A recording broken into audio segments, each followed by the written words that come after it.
Well, I better go turn the camera on. I just tried to turn. Hang on a second.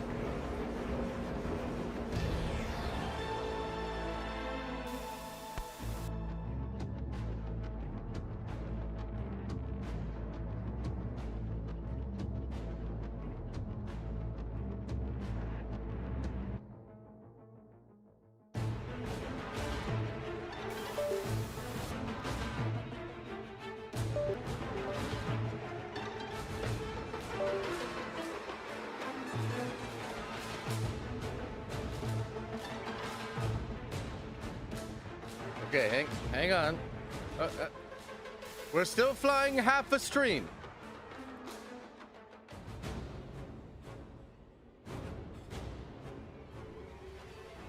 Oh, God.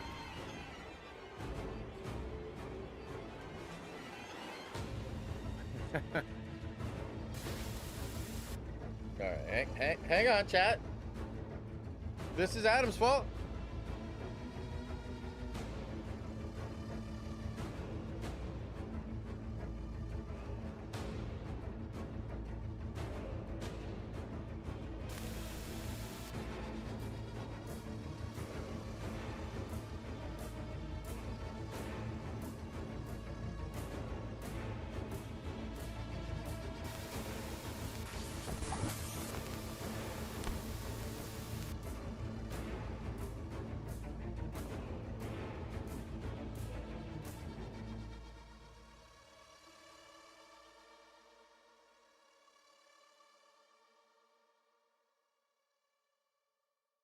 Don't forget whose fault it is now.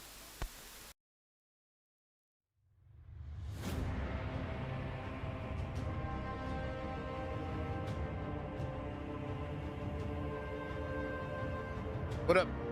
Look, my hair was real shitty, so I threw on this hat instead of trying to fuck with it. It's gonna be better for everybody. Don't worry about it. What up, chat? What up? Welcome to another Warhammer Wednesday. There are dozens of us in the community that are feeling the hammer. Pause. My dog being absolutely ridiculous. Hang on. Ah!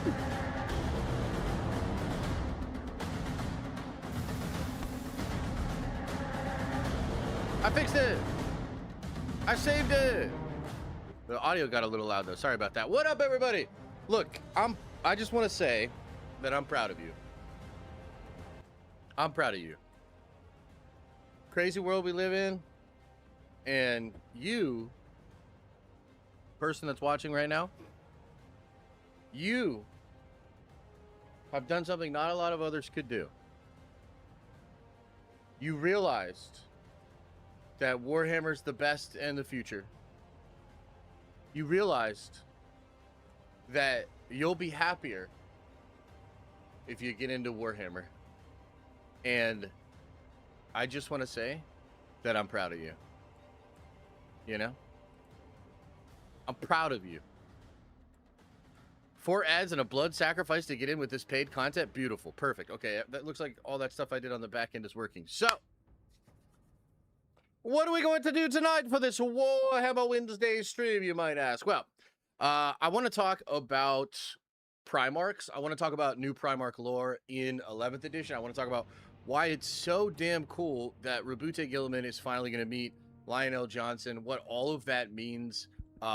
So that's part of it. But the thing is, a lot of you guys don't even know what a Primarch is, so we're going to have to kind of explain that. I want to watch a Major Kill video where he talks about some of the theories that are out there about what the Primarchs might actually be. It's really fun, really cool lore. So we'll get into that a little bit. I'll give like my own speculation on what I think is happening with those two characters. Then we'll talk about some of the rules, man. We'll talk about some of the rules because the 11th edition stuff is happening. If you've been following it like I have, there's a ton of new info out there. A lot of it looks really cool. I'm excited. So I want to get into that and talk a little bit about the rules. I feel like that's how we are going to have to structure these streams, is like lore first, then gameplay stuff. It seems like maybe there's some people that are kind of curious or interested about the lore, but a lot less that are maybe interested in the game.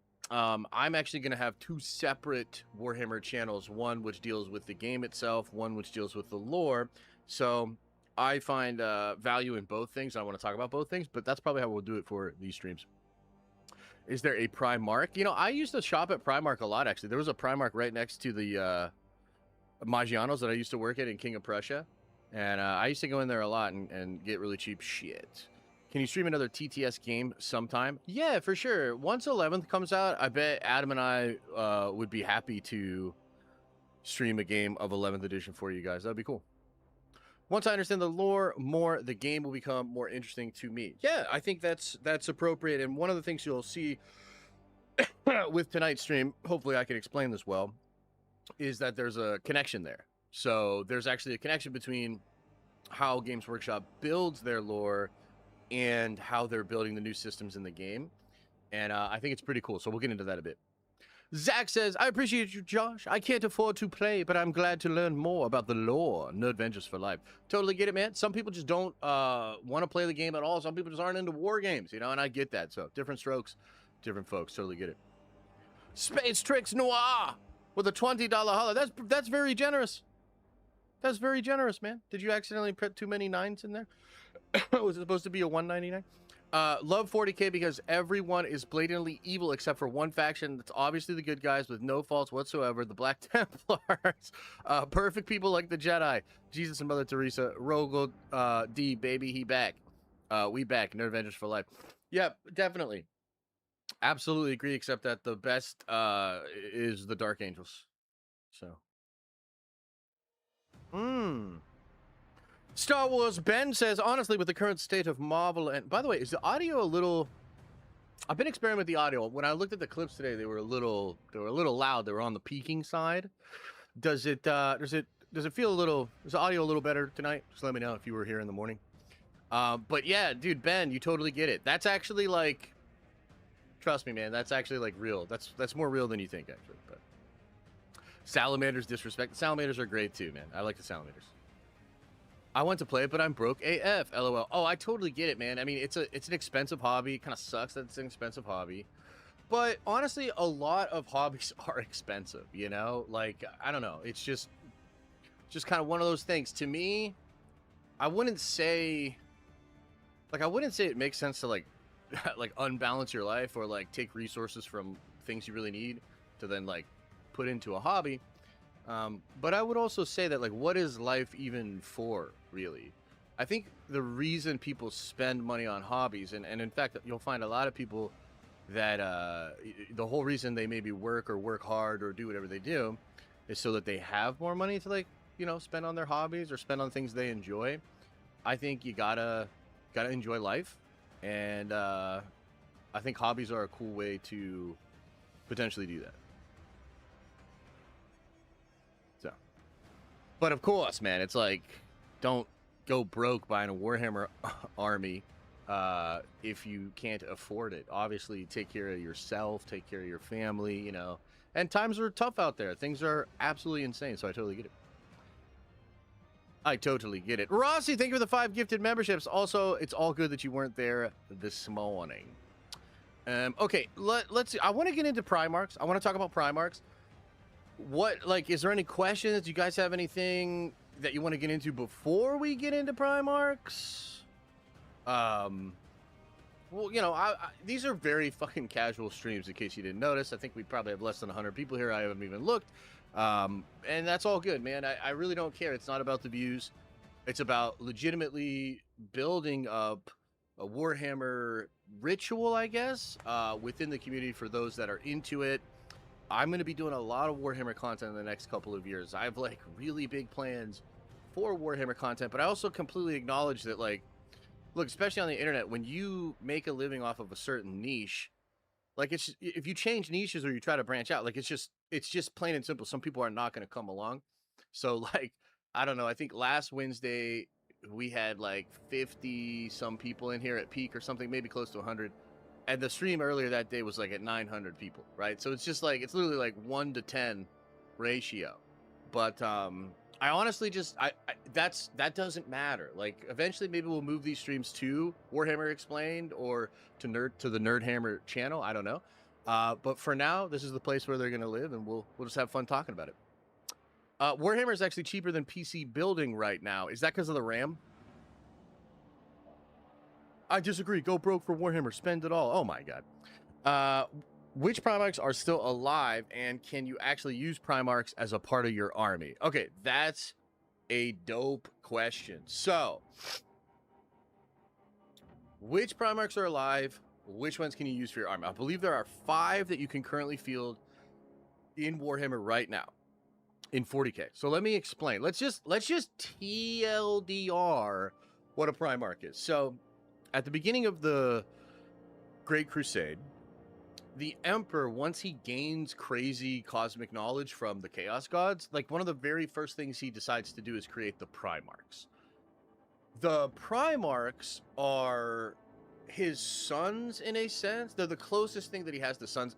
In the lore, he actually does have natural sons throughout his course of like humanity and shit, but that's like a different story. These were super soldiers created with an aspect of the Emperor's soul and created with an aspect of the Emperor's biology. So he uses gene craft and warp craft to create the Primarchs. They're probably also partially some kind of entity from the warp, which we're going to watch a video where Major Kill talks about that in a second here. They are probably an aspect of warp or a warp entity of some kind as well. Not a demon, but maybe something similar. And there were originally 20 of them. 2 of them are either killed or imprisoned. We think number 11 is actually imprisoned by the Custodies in the Dark Cells underneath Terra. And I think it was number 18, or maybe it was number 3. I forget which one it was. That's the other one that disappears completely, right? But for the most part, they are really powerful demigod beings that have some crazy attribute. Okay, they're all made with something that they're really good at and a different aspect of the Emperor. So Rabute Gilliman is like a strategist, and he can plan and he can hold all this like information in his mind at one time, which seems kind of lame, and it is kind of lame. That's why he's called like the Boy Scout or the Excel spreadsheet Primarch, because he's literally just like a genius at logistics. But I will say the Scouring book makes that very scary. Like all of his brothers actually begin to become a little bit afraid of Gilliman, because in this time when power's shifting, they're like, oh shit, he's the most like father in this moment because he's the best at scheming, right? Where then you would have a Primarch like Angron, who is just rage, anger, and brutal fighting. And that he has that aspect of the Emperor, right? So there's 18 of them that were in the lore at the time of the Great Crusade and then Horus Heresy. They get split 9 and 9, essentially, with a little bit of caveats with like maybe the Alpha Legion and shit like that, and maybe even the Dark Angels, right? But you have 9 and 9 split during the Civil War, and a lot of them are killed or vanished during the Horus Heresy, okay? When Rabute Gilliman came back, I think that was in, what, 8th edition, 7th edition, or 8th edition? I think it was 8th edition. And it was massive for the setting, because Warhammer, because it's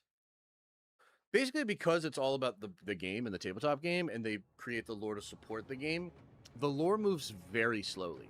And for a long time, Warhammer was not growing as a story. It was expanding as a setting. And it felt a little bloated. It felt a little directionless. And I think that GW felt this from maybe book sales and just fan engagement, etc. So they bring Gilliman back. Gilliman is, I mean, let's pull up an image of Gilliman. He's on the thumbnail. He is the Primarch of the Ultramarines. He is the, the logistical planner guy. Here, let me pull this shit up so you can see him.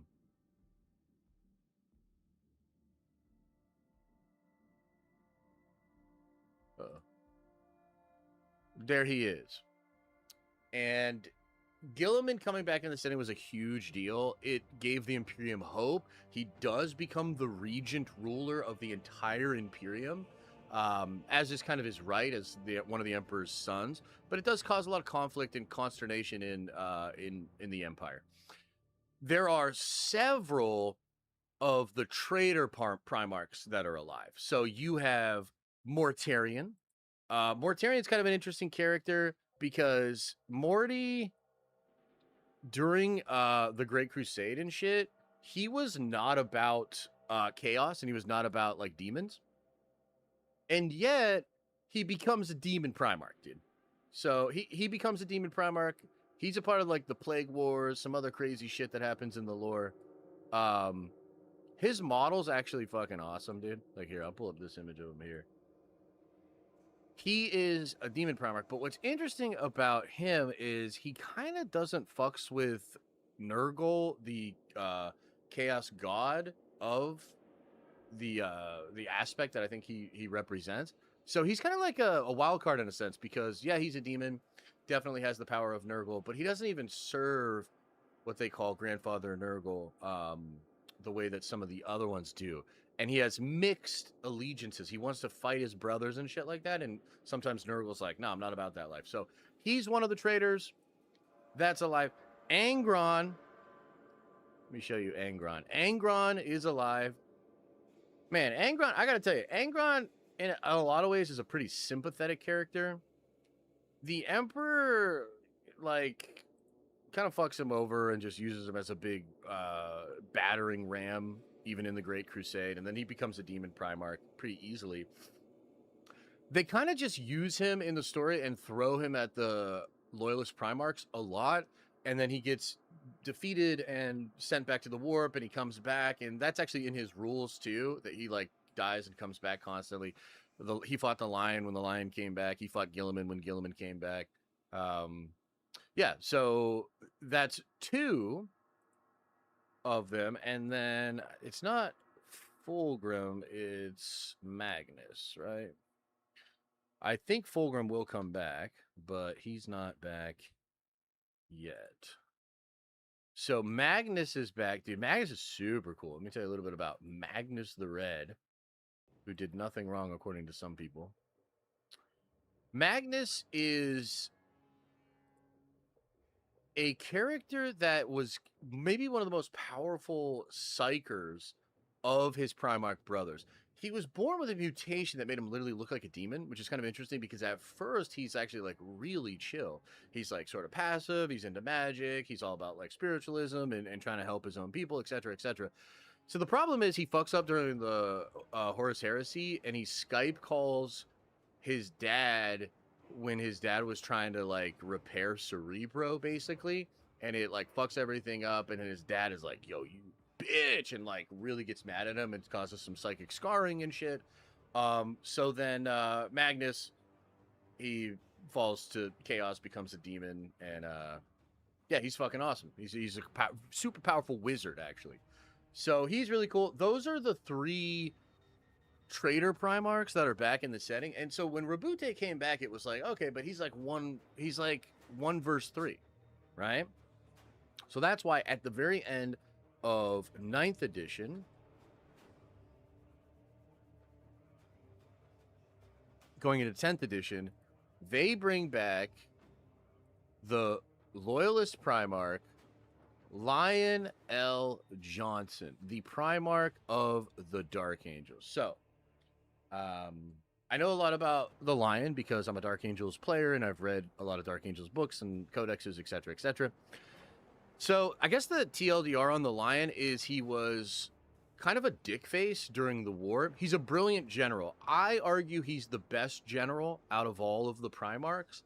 And, you know, I have my reasons for it. You know, you'll find other people that disagree. And perhaps you could make the argument that in certain situations, somebody that's great at siege warfare or defending a siege would maybe be potentially better than the Lion. But the Lion, when given a task, when given a sector to conquer or whatever, he's going to do it in the most efficient way and conquer things way faster than his brother. So one of the reasons we know this is the Lion and the Dark Angels actually, they are way behind the other legions for a while. So basically there was this crazy thing called, I think it was called the Badon War, the Badon War. I forget the name of the aliens, but there was this secret crazy war where basically like 80% of the Dark Angels get wiped out. It was a massive threat to the Imperium, and they're not even allowed to talk about it. It was like a secret war that they don't talk about. So they kind of get fucking annihilated in this massive war. The Lion is reunited with them right at the end of it and helps them to win the war. But when they come out of that massive war, they're just way behind the other legions who have had full strength and are out there conquering planets. But within a very short time, I would say within a few years, the Lion and the Dark Angels go on to conquer more worlds in the Great Crusade than like any other legion. So they start behind and they fly past all of the other legions to the point that like it kind of freaks some of the other Primarchs out, like the Space King or the Wolf King. This is why in the Lehman Russ novel, there's some beef between him and Lionel Johnson, which is awesome. But anyway, so the Lion, he is a brutal, savage, cutthroat general, but something happens to him that's different than Gilliman. Gilliman is kept in stasis for 10,000 years, meaning he's unchanged. He doesn't change physically. He doesn't change emotionally, mentally, spiritually, maybe a little spiritually, because I think he does have some communication in the warp when he's in stasis. But the Lion literally ages. So he's kind of like kept in warp stasis, but he's aging. He's actually alive. He's not in stasis the way that Gilliman was. So number one, he gets old. So he's actually old compared to Gilliman, and it's kind of cool. He loses ever so slightly some of his physical prowess from being old. And it's explained in the Lion novel. But he gains warp shenanigan powers, dude. Like, we don't even know the full extent of the Lion's warp shenanigan powers, but he can seemingly go into the warp and teleport to basically anywhere. It's called forest walking because what happens is he actually sees a forest like Caliban, which is interesting because Caliban's like has a deep connection to the warp as well. But the Lion like enters a forest and then he can pop out anywhere. It's reflected in his rules in the game because he can like what they call uppy downy and like teleport all around. It's fucking awesome.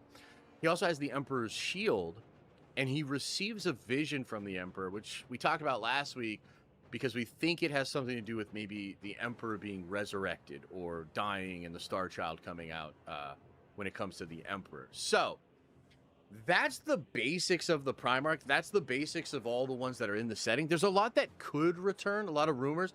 Mortarion, I think, is pretty much confirmed to return as a traitor, unless I'm mistaken on that. Or no, not Mortarion, Perty. And he looks fucking awesome, dude. Perty looks great. And so you would imagine another loyalist Primarch's going to return. A lot of people think it'll be Lehman Russ, Primarch of the Space Wolves, and that would be lit. But here's the thing. It's been 3 years, maybe 4 years, since the Lion returned to the setting. The Lion knows Gilliman is around, but for the longest time, we didn't even know if Gilliman knew the Lion was alive because there's this huge rift in the galaxy, and the Lion's on one side, and Gilliman and the Imperium's on the other side, okay?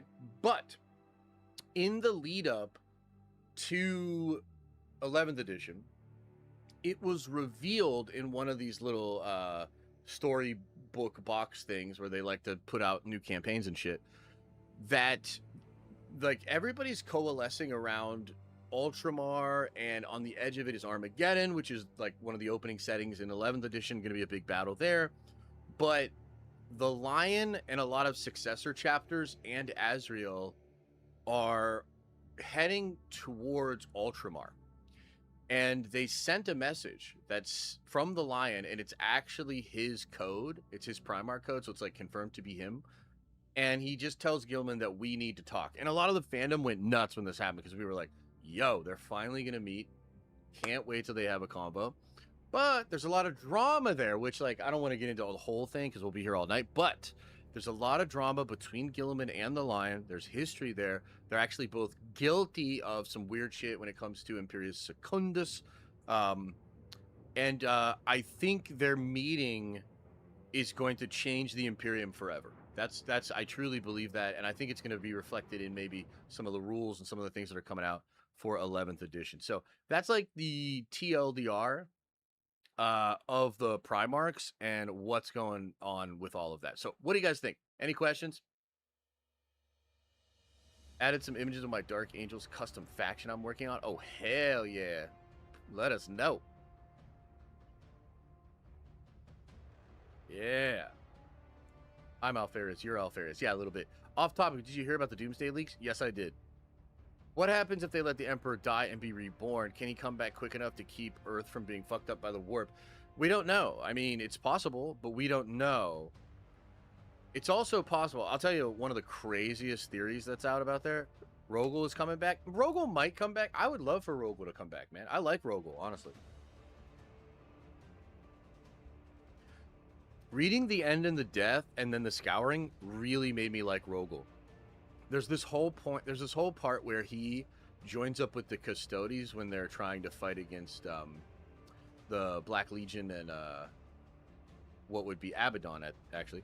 And there's this whole section where Rogel meets up with Constantine, and it's actually it's just Constantine and Rogel at one point going through this crazy warp desert trying to get to the Emperor, and their conversations and stuff together was interesting. It made me like appreciate Rogel as a character. Salamanders are my fave. Also, Sakan's the GOAT. Yeah, the guy from the animated stuff, he's fucking awesome, dude. Yeah, he's really, really cool. I like those animated things, and the Salamanders are really cool. I have a buddy that's interested in the Salamanders. I don't think he's started building them yet. He has a Tyranid army, and he's got a couple knights. But, yeah, he likes the Salamanders a lot. They're really cool. You missed my B-Day Super Chat at the beginning of the stream? Oh, my bad. Let me pull up what you said. It was my 30th this Sunday. Yes, my B-Day is 6/7. It is a power no one should suffer through. But alas, the burden has fallen to me. Do you remember Larold? I do kind of remember Larold a little bit, yeah. I think I do anyway. Happy birthday to you, man. Happy birthday to you. I need Corvus and Russ back. Yeah, that would be sick, dude. Corvus is cool, too. I was just using my boy Space Wolves he just painted. Made a little progress, but got smoked. That's good. That's all you can hope for at first with the game. Is just, like, understanding. Like, dude, especially if you haven't played any other war games, like, you're just going to get shellacked for a while, man. And that's okay. I wouldn't even worry about it. I wouldn't even worry about it. Yeah, so these guys are awesome, man. They're one of the things, like, I'm seriously hoping that Caval's stuff, if and when it happens, and I think it will happen, still. I'm actually hoping they go into the Primarchs. There was a show in development before the Cavill deal, which had to deal with Eisenhorn. And I get it, because Eisenhorn's cool, and there's a lot of fun stuff you can do with that character, and maybe it's a little bit more manageable. But, dude, for me, the Primarchs are the coolest thing in 40K. And there's some, like, OG Warhammer fans that sort of thumb their nose up to the Primarch love and think that they should stay dead and, like, whatever. You're making Warhammer into, like, the Avengers and shit like that. But I do not care. I love the Primarchs. I think they're awesome. And so I hope they do them in live action. Brad Pitt was rumored to be connected to Cavill's project, and I think Brad Pitt would make an incredible Leman Russ. I think he would be a brilliant Leman Russ. Either that or even Sanguinius. I could see Sanguinius, but I think Leman Russ would be great for Brad Pitt, so I think that would be cool. All right, let's now watch this video by Major Kill. Now, Major Kill's a little controversial because he says bad words and he calls Timmy's retards.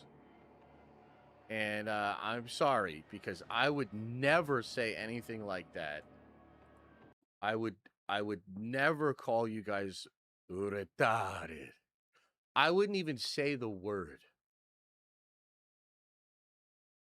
Okay, let's see what Major Kill has to say. This video is called, What Exactly is a Primarch? You can't deny that the Primarchs are a massive part of 40k's lore. They are awesome, interesting, mysterious, and they steal the show wherever they appear. They are the cause of most of the galaxy's problems, as well as most of the galaxy's solutions. But what Yes. exactly are they? I mean, sure, they are Yes. the sons of the Emperor, but it's not that straightforward. The lore is constantly alluding to their true dark nature, Yeah. but was it just the Emperor coming in a test tube and then pranking the Chaos Gods that defines what they are, or is there more to it than that? Before we get started, we are just over 10,000 subscribers away from 600k, a Damn! massive milestone for the channel. Upon hitting that milestone, we will trigger multiple goodies for you guys and gals, such as our last Solid ever Thunder merch for drop, 10 a minutes? cosplay photo shoot What of did a you do wildly to the attractive woman gods? dressed as Sanguinius, and who knows, we may even throw a drunk stream into the mix. So if you aren't subscribed but actually learned something from today's video, you just maybe enjoy it, or you just feel bad for me, I mean a sub's a sub, then slap that subscribe button. Every little bit counts. Slap it. Today we'll go over what a Primarch is exactly, diving into the lore regarding their genetic modification,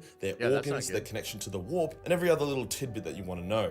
Now let's Yo, get into record it. Record some of it. Put it on Discord so we get a little bit of. We're going to start off with the stuff that like we know for evidence certain after about the the alien Primarchs, safety before or then whatever. diving into more of the highly likely but not 100% confirmed, before finishing with some theory crafting to try and get an exact picture of what is going on with the Lords of the Legions. What we know for certain is that the creation of the Primarchs was extremely challenging for the Emperor. He had been seeking immortal warlords to lead his armies, and when the Perpetuals abandoned him, he knew he needed to make his own. Now he could just bioforge 20 sons, and those sons would have been impressive, but they wouldn't have that destiny-altering Primarch special source that he wanted them to have. To get this source, the Biggie had to enter into the warp to find it. Not just the simple stroll into literal hell, but he had to specifically access it from a special warp gate on the planet of Molech. The Emperor found this So we talked a little bit about this last week, but yeah, this was very early on before he actually launches the Crusade. He goes to this planet Moloch. There's a special portal which give him access to all of the gods. One of the things that's kind of interesting about this too is in the lore they don't even use like warp travel to get to Moloch. They do it the old-fashioned way, and they go very slowly just by regular ship. And it's said that they did this to not tip off the Chaos Gods, but I find that so weird because like you're really just gonna roll up and just cold call and knock on the Chaos God's door. I don't know. Interesting though. planet thousands of years before the Great Crusade would kick off, going there in secret and even leaving behind one of his perpetuals on the planet to guard the portal when he was done. We don't 100% know what happened when the Emperor walked into the portal, but here is what we do 100% know. He likely spent hundreds or thousands of years in the portal, as Damn. time in the warp is meaningless. In real time, he would have walked in and then walked straight out. However, it was said that when he walked out, he seemed more powerful but also Right. more aged, which is Yeah. wild considering his immortality. The Chaos Gods claim that the Emperor entered into the warp and struck a bargain with them. A bargain that the Emperor would then renege on, hence why Chaos hates him so much. We know that the Emperor gained the knowledge and power he needed to create his demigod sons, and we know that this is also when Chaos took notice of the Emperor and would be the main reason why he was on their shit list. Other clues include the fact that the Emperor may never go through the Molech portal again, as if he did, the Chaos Gods would destroy him. But did the Emperor actually just waltz on in and have a chat with the Lords of Hell and literally accepted their raw power and knowledge? I would say no.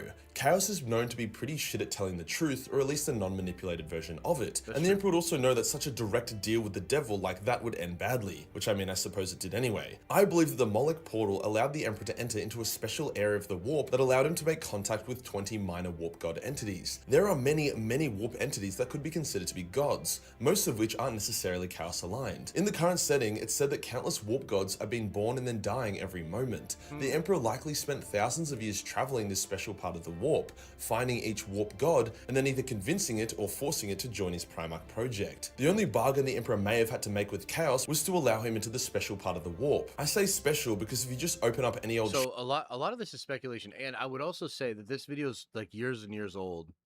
I don't know if this video came out before or after the Constantine novel, the Valdor novel, but in the Valdor novel, at the very beginning, Valdor wakes up from the procedure to become a custodian, and he is imbued with perfect knowledge of the Emperor's goal and the Emperor's plans.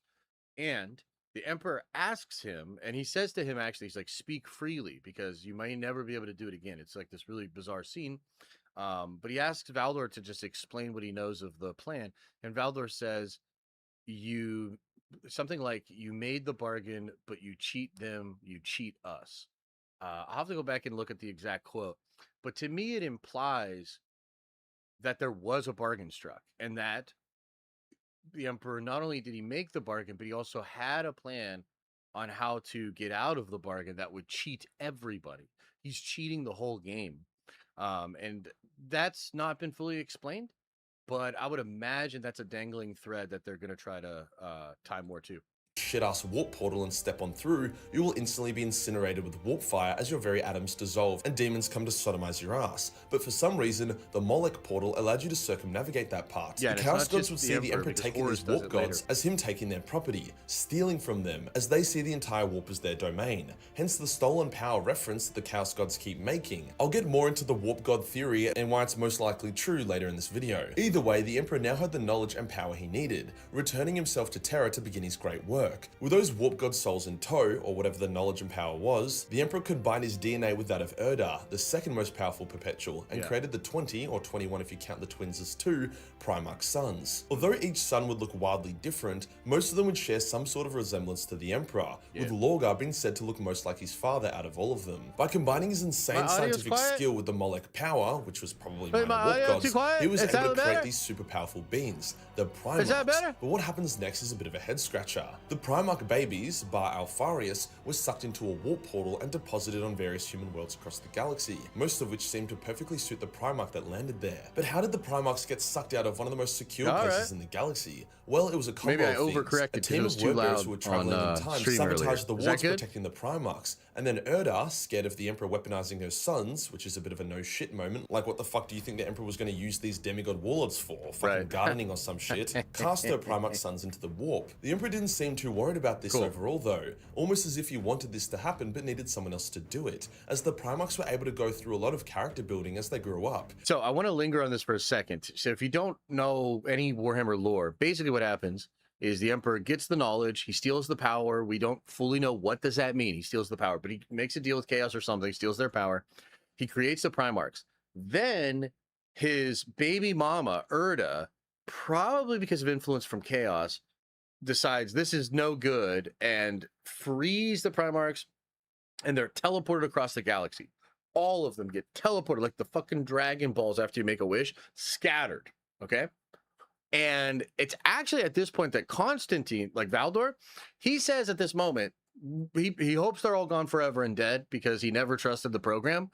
But after they find out that they're alive, he is incredibly distrusting of the Primarchs. He's like, there's no fucking way that the demon gods from the warp grab up these little baby homies, throw them across the galaxy, and these babies are not corrupted. We can no longer trust the Primarchs. And so he does not like the Primarchs. He does not trust the Primarchs. And he's technically proven to be correct as Horus turns on the Emperor and the whole Imperium falls apart because of the Primarchs. But, and I'm sure like you'll see this in a lot of the lore and maybe even in this video here by Major Kill, it seems so obvious that the Emperor knew this was going to happen. There's a short story with the Emperor and Malkador the Sigillite playing a game, a board game. Super meta, right? Because it's like Warhammer or whatever. But they're playing this board game. It seems like it's chess. And as the short story goes on, you realize they're playing out the Horus Heresy. They're thinking about the Primarchs. They're considering which way they would turn. Would they be loyal? Would they go to Chaos? You know, all these different things. And you really begin to realize that it wasn't that they were trying to prevent this civil war. They were trying to make the civil war happen in a certain way. Maybe you could argue in the way that would allow future events to unfold that would actually bring the Imperium back and like help things out or whatever. Maybe it's just the least awful version. Not really sure, but I just wanted to linger on that for a second.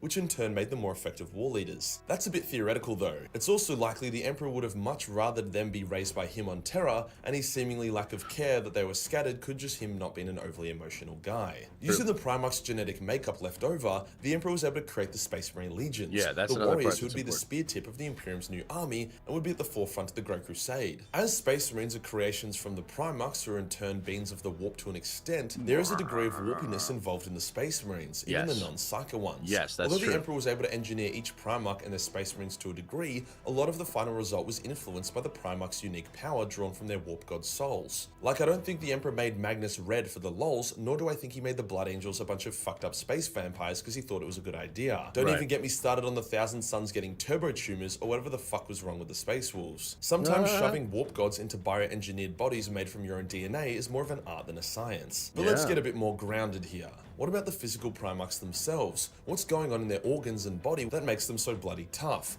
Well, everything about a Primarch's anatomy is an absolute marvel. None of their organs, both human or Primarch exclusive, function how you would expect. What we do know is that the Primarchs have 2 hearts, and that they seem to be able to naturally do a lot of the whack shit that their Space Marine sons can, such as gaining knowledge by drinking blood or eating brains. However, they dial up everything to 11. A Primarch can literally regrow a destroyed heart, and they have also various fail-safes, so if they do suffer catastrophic vital organ damage, their body can stay alive long enough to heal itself. When Horus was wounded by the Chaos Knife and was cut open by his apothecaries to try operate on, they literally had no idea what they were looking at and could barely recognize any of the organs. Likewise, when Conrad Kurz was wounded badly, his apothecaries experienced a similar problem and even said that Conrad had suffered 11 fatal wounds, each one bad enough to easily kill a Space Marine by themselves, as his body was literally on full meltdown, but he still managed to survive and make a pretty quick full recovery. I wouldn't be shocked if a lot of those random extra organs were literally just plan Bs and fail-safes, in case the brain, heart, lungs, or whatever suffered immense damage. That's Even probably some warp shenanigans, as evident by Angron's brain being incompatible with the Butcher's nails. It's also why decapitation seems to be the best option for Primarch slaying. Can't really have a plan B for losing your head, unless your name's Vulcan. Now, Primarch bodies are very complicated, but Fabius Bile has managed to clone various Primarchs at various times. He cloned dozens of Ferrus Manuses to act as Fulgrim's playthings, he created a Horus clone to try reunite the traitor legions, and he even managed to perfectly clone an uncorrupted Fulgrim. But all of these clones by the Fulgrim clone were notably inferior to actual Primarchs in all aspects. Fabius basically managed to show us what the Primarch project would have looked like if the Emperor didn't go to Molech and Pokemon a bunch of warp gods. The Ferrus clones were easily slain by Fulgrim when they failed his test. Again, he's, you know, he really likes this, and I mean, it's the whole video is the warp god theory, but we don't know that that's true. But it's fair to say that they have an essence or a soul of some kind, and that a lot of what Fabius Bile creates is inferior because it does not have that soul, spirit, or essence. Apparently, the Fulgrim clone was flawless. It was either it housed the soul, or it was so genetically flawless that maybe it achieved its own soul or something like that. I'm not really sure. But the Horus clone was like nothing compared to Horus. Abaddon basically easily fucks him up, and it's a cool like symbolic moment that helps to like establish Abaddon as the War Master. The Horus clone struggled to beat Iskander Kaon and then was easily slain by Abaddon. It was only the Fulgrim clone, which I believe did actually have the Fulgrim Warp God in it, that was actually decent. But then he got stuck in Trezin's museum, so what mom? I did actually make a separate video about Clone Grim and how the Warp God theory still applies to him despite the fact that he's a clone, so check that out after this if you'd like. It just shows that for all of Primarch's physical prowess, it's their warpiness that makes them so great. Now I do want to discuss their warpiness a bit more. All Primarchs are heavily connected to the Warp, even the non-Psyker ones, as they are sons of the Warp just as much as they are sons of the Emperor. Jagadai Khan, a non-Psyker, can still slay warp entities with his sword when his other White Scars cannot. Sanguinius doesn't use his wings to fly, like the physics don't check out at all. He uses warp power, and the wings are just for show and also for maneuverability. That is actually confirmed in the lore, by the way, not just me talking shit. Corvus thought a lot about his warp connection and how it made him impure, as Corvus knew a lot more about Primarch nature than most of his brothers. He almost actually killed himself because of it, thinking himself inherently corrupted. However, he would go on to get over his little emo brooding session and would go on to embrace his full warp power, becoming an obscenely powerful shadow raven demon thing, implying that each Primarch could naturally ascend into their warp god form, which is a bit embarrassing for the demon Primarchs, who seem to have locked themselves into a bit of a side grade. Yeah, so that's a whole interesting part of the lore. Super fun.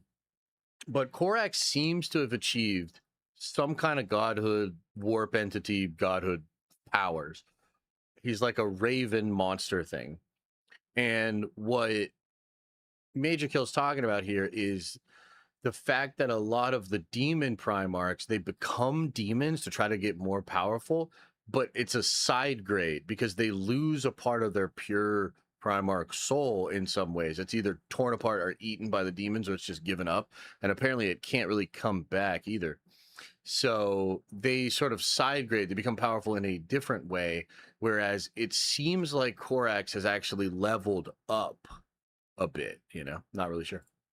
as opposed to the upgrade they were hoping for. A fun note supporting their warpiness is that when a Primarch teleports, which basically involves very quickly putting them in the warp and then putting them back in real space in a different spot, the Primarchs feel quite at ease and at home in that tiny moment that they are in the warp, almost like they belong there, as opposed to whenever anyone else teleports. Non-Primarchs dislike teleporting as it makes them feel sick and disorientated. Yeah. Another point I want to mention is that when a Primarch dies, there is an explosion of bright light as their warp god soul escapes their now dead body. This explosion of light does not trigger when a Primarch clone dies. Upon their Who's death, the crow looking their space... That is Corvus Corax.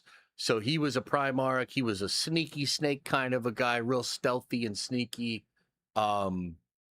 And he's not playable in the setting right now, and he's like gone, but he has this demon, or this, it's not a demon, it's like a god form raven thing. And then he pops up here and there in the galaxy and fucks shit up, but he's not playable right now as a character. It's always sunny, nice. Marines will feel it via their warpy connection to their Primarch. Charlie? For some, it's subtle, like the Iron Hands who became extremely dark, angry, and ruthless after Ferris's death. For others, it's obvious, with the Blood Angels all going completely insane and feral for a while after Sanguinius's death. It's also why many Salamanders believe that Vulcans still live after Istvan. They could feel it in their bones. Now back to the Warp God theory stuff. I've spoken a lot about this in the past, but it's such a good headcanon in my opinion, and it's since been so heavily supported by the lore that I am very confident on it, and confident on sharing it as a near fact. I've explained what the theory was earlier in this video, but now allow me to give you some evidence to support it. Recent lore confirms that Baal has two angelic gods constantly fighting for dominance, an angel of light and an angel of darkness. These gods were likely what the Emperor took and put into Sanguinius, hence why he was this angelic being, but also why he had this darkness within him that would manifest via the Black Rage and Red Thirst in his sons. These angel gods have been around well before Sanguinius was created, yet they are still tied to the Blood Angel Legion. With Sanguinius dead, it makes sense that these angels would return to their original role. The Emperor and Malcador both said that given enough time, they could revive the dead Primarchs. This would be via creating a new body for them and then finding and coaxing the Warp God back into its new flesh. But as Primarchs started dying during the Horus Heresy, a busy time for everyone, they weren't able to do it. The Warp God theory also explains the massive diversity within the Primarchs. Like surely if the Emperor had full control, he would have just made 20 Guillimans or 20 Rogals. Why the fuck would he create sons like Conrad? Furthermore, it would also explain why each Primarch landed on the world that they did. Their Warp God was attracted to that world and subtly pulled them there. That I think is like the strongest theory. So all of the Primarchs weirdly land on a planet that's like perfect for their particular set of skills or their power set. And that is weird. It doesn't make any sense. And it's either happening because of something in the warp that's drawing them there, or it's happening like because of what the Chaos Gods know about them or something. Now look, my theory on this, because I think Major Kill's onto something here, but I think it's a little bit more Jungian. And I think what it actually is the Emperor eventually becomes a god. And there's all these different aspects of him. They actually talk about this in The End of the Death. They constantly talk about these different aspects. And I think what the Emperor did was go into the future and grab up aspects of himself that were technically separate gods, or maybe he split himself into these aspects that then become separate gods, and then he puts them into his sons. That's what I think they are. And I don't think they're malevolent.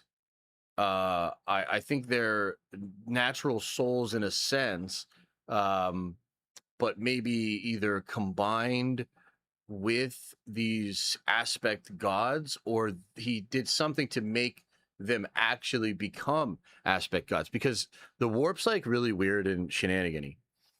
And one of the things that could have happened is he does this because he knows eventually people will start to worship the Primarchs as gods. And I think they're kind of already doing that in a sense. Even when Guilliman returns, some people sort of refer to him as a god or a son of a god. And so eventually, if the Primarchs are the ones that are left and humanity begins to worship them, then they will gain power in the warp, or that will create a warp entity from the worship of them as a god. I know this is really trippy, but that's Warhammer. Warhammer is really, really trippy.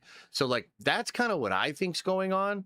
with the Primarchs, but either way, super cool Ending on characters. Baal, the world with the angel gods, being the best example. And as a final tidbit, many Primarchs have either realized or come close to realizing their true nature, and they are always extremely shaken by it. Rust was devastated by the thought that he was a warp deity. Corvus almost committed suicide, and Horus uses it as one of his justifications for turning on the Emperor. Like, this theory is heavily discussed in the lore by the Primarchs themselves. I didn't just make this shit up. The point being the fucked up irony of the Emperor using warp gods to conquer a galaxy, and then tell that galaxy there is no such thing as warp gods. Now that sounds exactly like something the Emperor would do. True. So what is a Primarch exactly? In my opinion, they are a genetic marvel created using the shared DNA of both the Emperor and Erdar, who were then infused with a minor warp god or a massively powerful unique warp entity that the Emperor took from the warp on Molech, creating these destiny-bending super beings. But just because I know that the hyperlore purist retards are going to have an aneurysm about me saying that, the warp god theory is still a theory. A great theory, but a theory nonetheless. Yeah, it's true. possible the Emperor did just take a bunch of warp power to use on their creation, but I'm that's kind frozen. of boring. If you enjoyed the video and you want to support the channel, then subscribe. 600 is just around the corner, and I have some good shit planned. Join the Discord for more memes, and I'll see you on the next one. Peace. Is that what that beep was? Bow to me. What the hell? Oh, you know what? It could be the power. Hey, hang on. It just has me frozen. It just has me frozen. Seasoned rice.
Love it. Love it when you do new things and that, yeah, I know, sound muted, audio, no sound, sound muted, audio. Great. Thanks.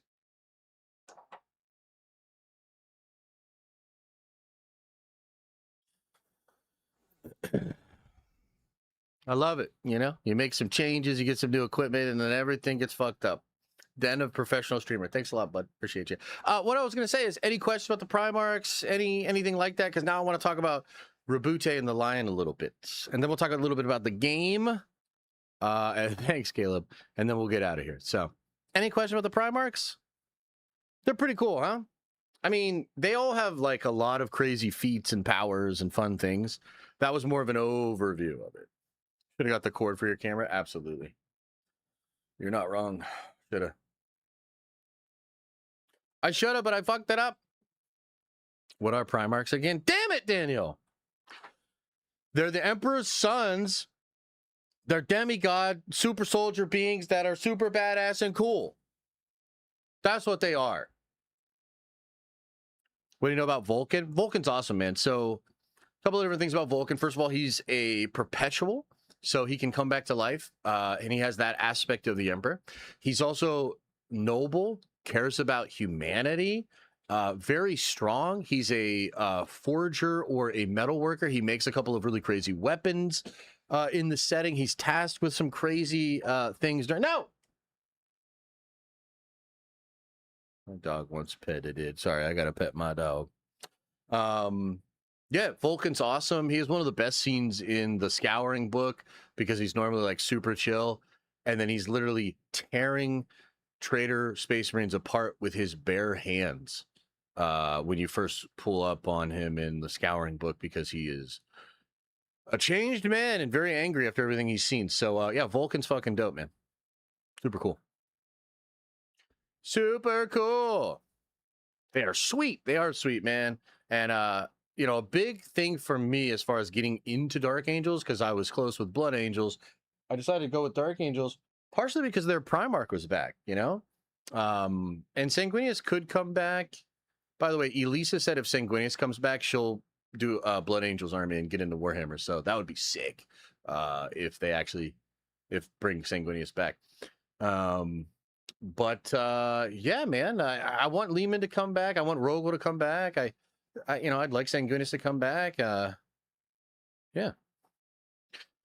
Do you think the Loyalists are going to split again with the Star Child Dark King debacle, like Grey Knights and Stode's going to duke it out? I don't know.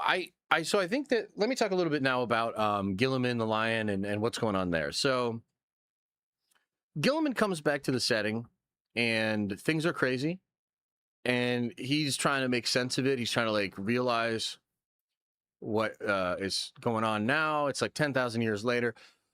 One of the biggest things he has to grapple with is that there's now the Emperor is worshipped as a god. And he always knew his father to be against worship of gods.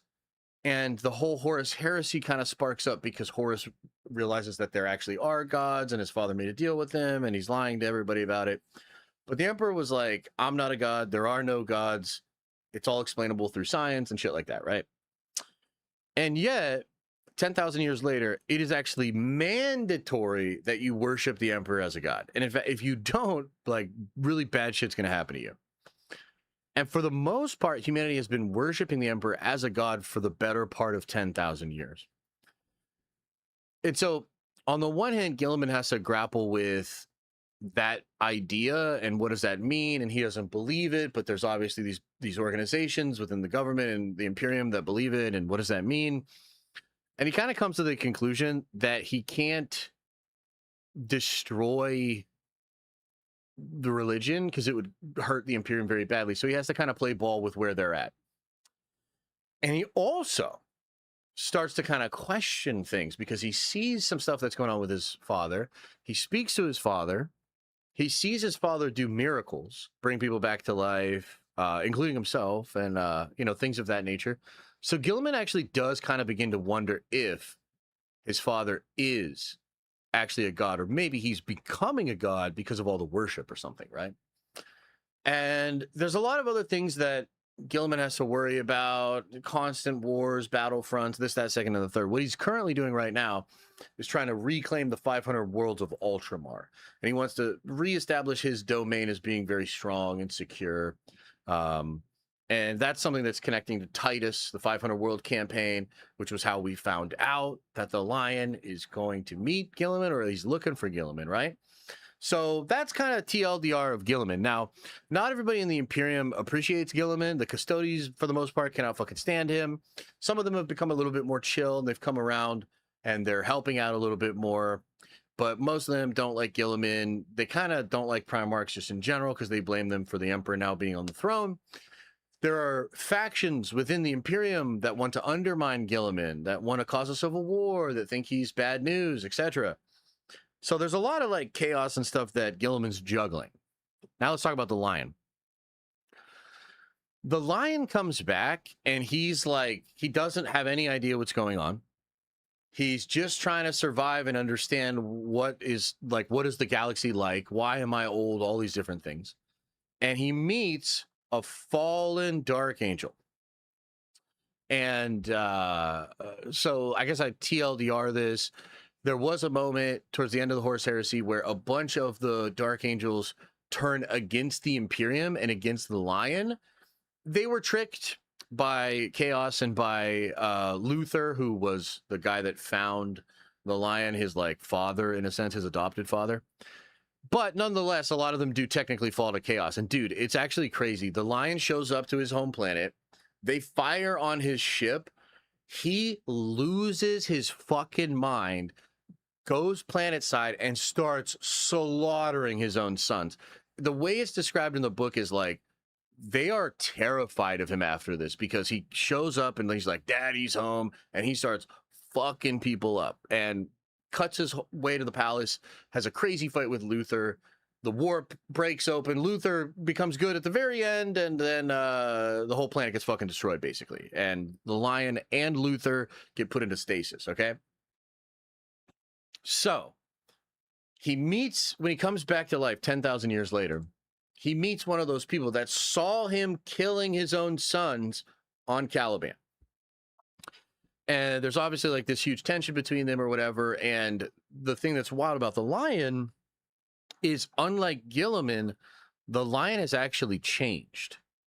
He softens his stance. And it actually shocked the entire fandom that the guy that was so brutal that he would kill his own generals if they didn't listen to him, like he was real quick to do that. This guy forgives the fallen Dark Angels, and he actually starts going around forgiving them and pledging himself to them, begging forgiveness for what happened, and they're called the Risen or the Redeemed. So he starts gathering up the fallen Dark Angels and redeeming them, bringing them back into the order properly. Now, what's crazy about this, like, dude, I don't know. I don't want to go too nerdy because, like, maybe I'm already going too nerdy, but there's elements here where he's also respecting that the loyal Dark Angels in the current setting are obsessed with keeping the secret of their traitor brothers. So for the longest time in the lore, it was a thing with the Dark Angels that if they ever found a fallen or one of the traitors of their own legion, they would literally fucking abandon a frontline battle, leaving their allies to die, to go kill the fallen, to make absolutely certain that nobody else in the galaxy learned of their secret betrayal, the traitors, and things of that nature. So they're kind of like untrustworthy. They're super secretive. They have all these like inner circle, like secrets within secrets within secrets. They kill and torture anybody that knows the secret of their betrayal and the traitors. They're a crazy, fucked up faction. But what has happened is the Lion is now back, redeeming them, changing the order. And because he's bringing all of these fallen in, he's technically breaking the limits of the Codex Astartes, okay? And that would be Gilliman's directive after the Horus Heresy, that Space Marine chapters, or legions rather, were going to get split up into chapters. So we could never have another group of Space Marines greater than 1,000 out there in the galaxy, other than the Black Templars, because they found a loophole. But the whole idea was, we're going to divide up this power, because Horus was once in charge of all the Space Marine legions, and that was bad fucking news, dude. That was terrible for the galaxy. So nobody will ever have command of that many Space Marines again. But what's happening right now is the Lion is rebuilding a force of a bunch of traitors that are probably exceeding the limits of the Codex Astartes. Okay. So I say all of this to say that I think in 11th edition, within the lore, they're going to bring back the concept of legions or break the limits of the Codex Astartes. And I think the Lion will be a part of that. And that I think will honestly open the game up a bit. And on the rules side of things, like, it would allow more army building stuff. I don't want to get into the details on that, but it would not lock you into these like 10 different segmented groups of Marines. It would allow for, you know, really interesting combinations and things within each chapter itself, or what would be a legion. It could possibly include using different legions or chapters together, which I've always thought would be really, really cool. But that's one of the things that I think is going to happen. And I think when the Lion and Gilliman meet, I think the Lion is going to be way different than what Gilliman expects, to the degree that Gilliman is legitimately willing to hear him out, listen, and adjust his plans. And what I think is going to happen is I think Gilliman will remain the regent, but I kind of feel like we might get a new War Master. And I don't know. I actually think there's a chance that the Lion is given some kind of a role. Maybe, you know, he becomes the regent of Nihilus.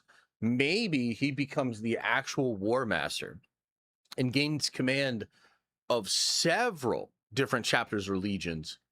And we see either a new crusade, or we see some kind of centralized army being built under the direction of the Lion, which would be to stand against an organized forces of chaos, which I think is happening with Abaddon one way or another. And so that's kind of where I think that's going. Now, I know that's probably like super nerdy. Some of you guys are like, what the fuck is he even saying? Yeah, so that's what I think is going on. So any questions? Any questions, any thoughts? And also, can I help you guys get into your armies at all? Over in Ultramarine, hot takes. Wait, what do you mean? Can you give us a quick overview of where people get their Warhammer content from? Are there comics for this or something? Yeah, so there's comics, although that's like a small portion of the lore overall. I like the comics a lot, but they're a small portion. It's mostly the novels. So Black Library is the publishing wing of Games Workshop. They have a ton of talented writers, and yeah, the Black Library books like the Horse Heresy series and others are absolutely incredible. There's also animations done via Warhammer Plus, and also that are just released online as well. There was the one with Space Marine 2 for the secret level on Amazon Prime, and it's super dope. The Lion being promoted over Girly Man. No, Rabute will remain the regent. He will control the Empire as the Emperor did back in the day. But like Horus was made War Master, I think the Lion might be made War Master. That's what I think.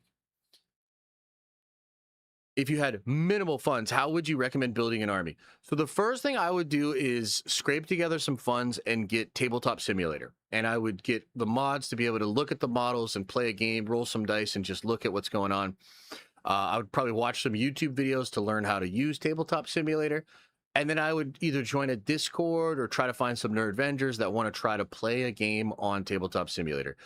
And I would just try a very basic, maybe small 500-point army.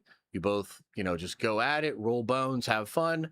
I'd recommend watching some battle reports. Like basically what I'm telling you is don't spend anything until you understand the game a little bit more. And also until you understand if you even want to play the game.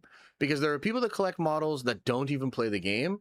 And that's like probably way easier to do, because then you just kind of build and paint or buy pre-painted. You don't need a certain number because you don't need to field them. They're just to have as display for you to feel connected to your army. Maybe you buy some of the books, read some of their stuff. Dude, you can enjoy the hobby at that level. You don't have to build a full army. You don't have to build even 500 points. You could build and paint one model, two models, or something like that, right? So, yeah, I would say figure out, I would say ease into it. See if it's really for you. Like, frankly, dude, like tabletop gaming is pretty niche, and there's probably far more people that enjoy Warhammer by like reading the books or playing the occasional video game or whatever, and maybe they have like a couple of models, but there's probably far more people doing that than are like, oh, I have multiple 2,000 point armies, you know, I love the game, I'm a madman, you know, kind of stuff. Nuckin' Foot says, bring the legions back and the new Crusade Against Chaos would bring me to 40K. I read the Heresy books, and I've always wanted more on the Great Crusade.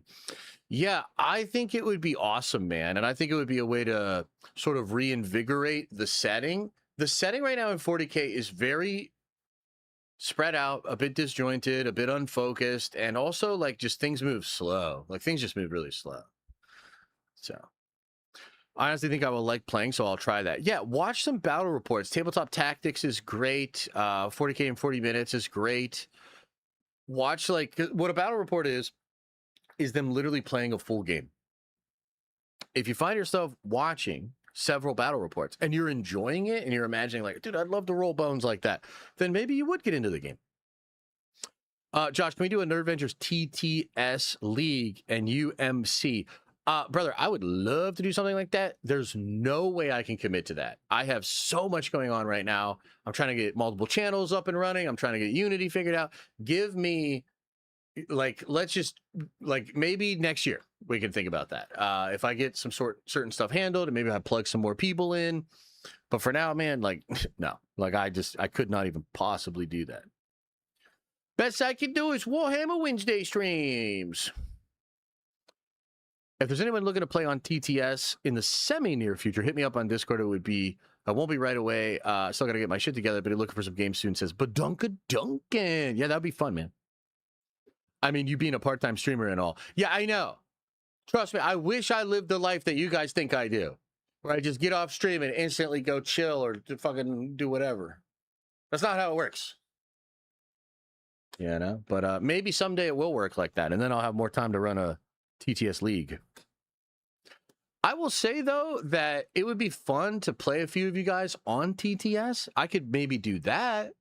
Like, I could play you on TTS at some point, as long as we figured out a time and I had time or whatever. You know, I'm going to play Adam on TTS. I'm probably going to play a lot of TTS in 11th. And it would be kind of fun to, like, get some games in with you guys and practice, teach you the game, you know, teach you the ropes. I'd like to believe I've helped Adam learn the game, you know, in some of our games. But it's a very complicated game. He has to go mow the lawn. See, this guy gets it. This guy gets it. Who knows what doors may open for us in the future, but for now, man, I have to be realistic with my time. Yeah. I would love to play you. Dude, we'll definitely play it. Sometime this year, you and I will play. But again, first of all, I'm not playing anything until 11th is officially out. I'll probably play mostly with, like, Adam and some of my friends at first to learn the game, 11th. And I would recommend you do the same. But then within a month or two, absolutely, dude. We will figure it out. I'll play a couple of you guys for sure. Yeah. And we can even stream one of those games. You know what I mean? Like, maybe I'll stream my game with Space Tricks. So you guys could see and, you know, we could teach everybody a little bit along the way. I'm totally down. Yeah, definitely, Adam. I felt the same way when I got in at the end of 9th. It was a nice way to get into 10th. But 11th, I will say this about 11th. I think it's super complicated. And it's certainly more complicated than 10th, which is good. But, dude, it is nowhere near simple. And I think there's even stuff we still don't know about 11th that they're going to slowly let us know within the next couple of weeks. Like, dude, this shit is complicated because they haven't even talked about, like, the artifacts or the war gear options, right? Like, we're learning all this stuff and we don't even know all the detachments, how they're going to change in 11th. We don't know how all the models and the rules work changed in 11th. We don't know every single detachment and how that makes your mission, right? We don't have that. We don't know how war gear exactly works. Like, there's a whole bunch of stuff we don't know. I think primaries are way more direct and simplified. Primary is, yeah. Primary seems to be cleaned up. The matrix system is, you know, I think the matrix system is a nice bottleneck of simplicity because you're just fitting every single army to within 3. We have the detachment stuff.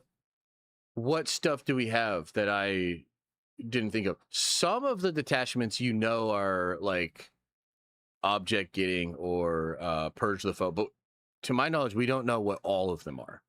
The ones that are new, I think got that distinction. But like a lot of the old ones that are updated, I have no idea what they are. I think Wrath of the Rock, I think, is the objective one, which makes sense. So it's like purge the foe, defend stronghold, and then objective shenanigans, right? That's the 3. Unless I'm mistaken, there's still a lot of those detachments that we don't know which one they are. And if that info's out there, send it to me. What disposition they attach to? Link the Warcom article again. It tells you every single one? Because I know it tells you certain ones, but are you telling me it tells you every single one? That's crazy. That's crazy, dude.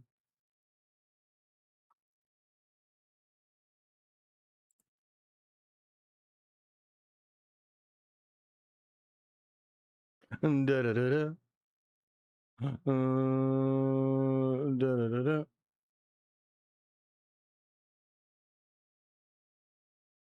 Da, da, da, da. A TTS game with you would be the best B-Day gift ever. Okay, cool. I'll look at this article. Yeah, dude. Wait, you're talking about what? Oh, for your birthday right now, brother? I just told you I'm way too fucking busy right now. I feel like Kim Jong-un in that movie. Do you guys have any idea how fucking busy I am? Do you have any idea how fucking busy I am? Ooh, it does have the force disposition out of all of them, like I said. Okay, good. I knew that.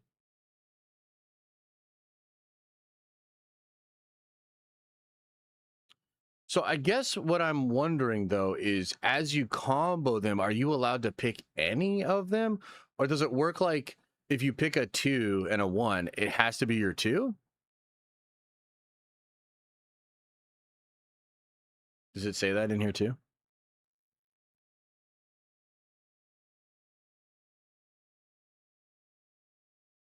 Because, like, okay, Librarius is reconnaissance. I'm definitely running Librarius. If I run... That's what I'm saying, though. If I run... Like, literally, the build I was thinking, which I don't even know if you can run 3 different ones, but I would run Dark Age Arsenal, Interrogation Conclave, and then the Librarius. And they're literally... I have all 3 of the force dispositions. So, like, in that example, which distribute do I get to pick? That would be lit. Imagine being able to pick, because that would be like a cool added benefit to running a bunch of 1.1s. No.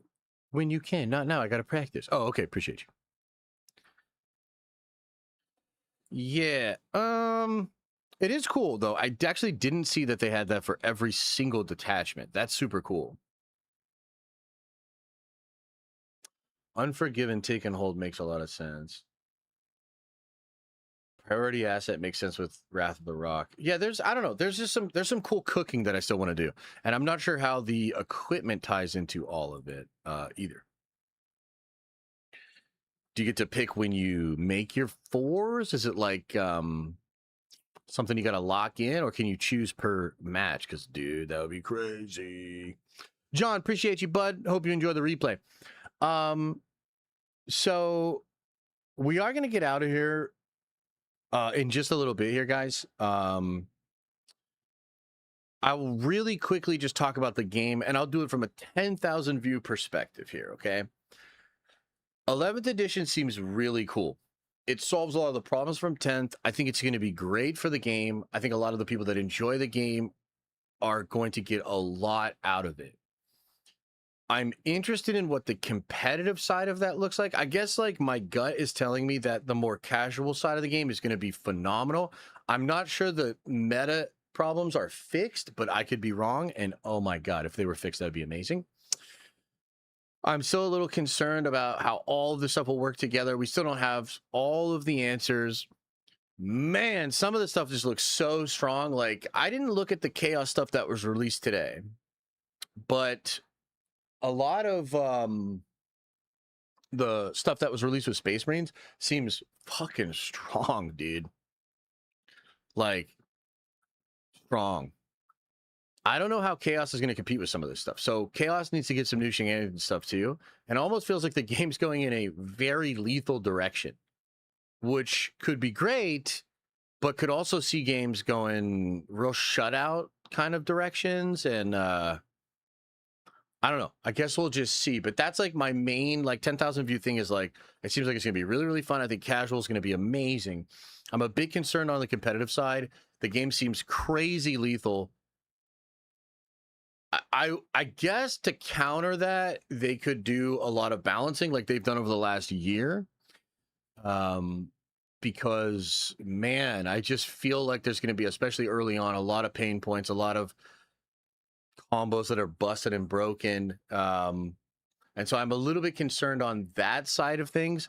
But having said that, I feel like my armies are going to be crazy, dude. I feel like Custodians are going to be absurd. I feel like Dark Angels are going to be busted. And I feel like Tau might be the best army in the game at launch. The tools they have seemingly given the Tau are absurd. And just some of the detachments seem crazy. The fact that they all might be able to shoot in close combat is redonkulous, which I don't think is fully confirmed yet, but it seems like it's going to happen. I think Tau might be one of the strongest things in the game, to a degree that they might be like not fun to play against, which has happened to them a couple of different times. So that's kind of my opinion of where we're going with the game. But I'm watching all the updates. I'm looking at the rules as they drop. I haven't bought any new things. I haven't painted any new things. I'll probably mess around with a lot of lists on TTS before I buy anything new as far as models are concerned. But I would say if you're just getting into the game, I'd think about a 500-point force. I'd think about your 2,000-point army, but do it on TTS. Try a bunch of different things, and then maybe build the models and buy the models very slowly. When you have a 40K army, it should be good for 5 to 10 years, more towards the 10 years, because they want you to have those models for a long, long time. They keep them in rotation for years and years and years. Like, it's interesting because going into 11th, like, I'm actually not going to spend a lot of money in 11th, at least not right away. And it's because I don't have to. I have 3 full armies. You know what I mean? So, like, I've spent a lot of money over the past 4 years, but now I'm kind of in a position where it's like, it's different than Magic the Gathering. Like, I literally could spend like $150 probably for the rest of the year on Warhammer, and yet have full access to 11th, have a ton of fun playing a new edition and learning all these new things and having a blast. But that's because I spent thousands of dollars already, you know what I mean? But it's still kind of nice. It's like a nice thing to have. So I would say go slow with your army, build it with care, choose it with a lot of thought, and just go really slow. So any other questions, thoughts, or anything before I get out of here, guys? What do you think? What are you thinking? Warhammer is the new big thing, and I'm here for it all. Let's go, Jedi Shogun, my man. I'm so torn between Salamanders and Grey Knights. Dude, that's a tough choice. I couldn't make that choice. I might lean a little towards Grey Knights, but that's a tough choice. Love the morality of the Salamanders, and they have some really cool successors. I want to kit bash, but the Psychic Demon Hunters are fucking cool. Yeah, man, you're not wrong. One thing I'll tell you is technically you can run some Grey Knights as Imperial allies in your Salamander army. So technically you could do both. Build Salamanders, build one group of Terminators for your Grey Knights, and then you can use them as an Imperial agents and bring a group of Terminator Grey Knights into your Salamanders. You won't get all the cool Grey Knight rules, but you'll be able to run them. Yeah. And I've thought about doing that actually too, especially in 11th edition, because they would get the psychic keyword. So if I run Librarius Conclave, that unit automatically gets access to the Librarius Conclave, which you could do too with Salamander. So technically there's a way to, like, I know it's just kind of nerdy, but like technically there's a way to like have your cake and eat it too. With the Grey Knights specifically, because they are not another chapter. They are like a Secret Service, CIA spy group of Space Marines that work for the Imperium, not any individual chapter master. Does that make sense?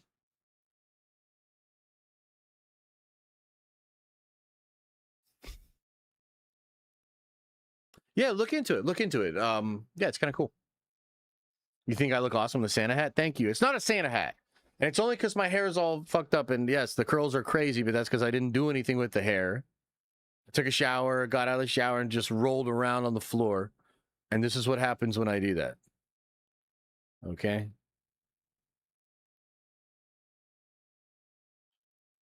It'll be worth it in its text sense. What?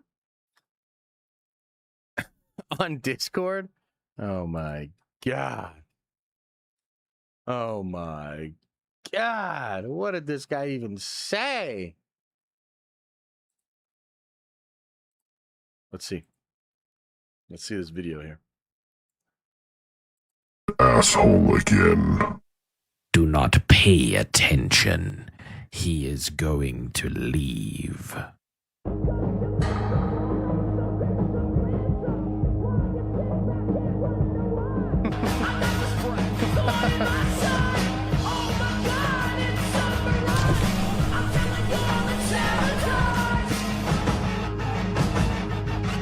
What the fuck?